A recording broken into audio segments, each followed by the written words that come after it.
In this video, I will be showing you how to verify PayPal account. First, you need to log in into your PayPal account. Click the three vertical lines here and kindly go to your settings. And then click account.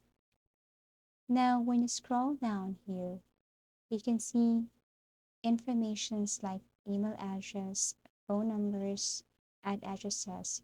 You need to fill in all this information for you to get verified in PayPal. Another thing is you need to add your bank account. So all you have to do is to click link a bank account here. You can link credit card if you wanted to. All you have to do is to fill in the information here like card number, card type, also the expiration date and your address. And you can also link your bank account. Just type your bank name, bank code, and account number. Then all you need to do is to link this card to your PayPal. As easy as that. If you do these things, then you will be verified on PayPal. Thank you so much for watching and see you again in our next video tutorials.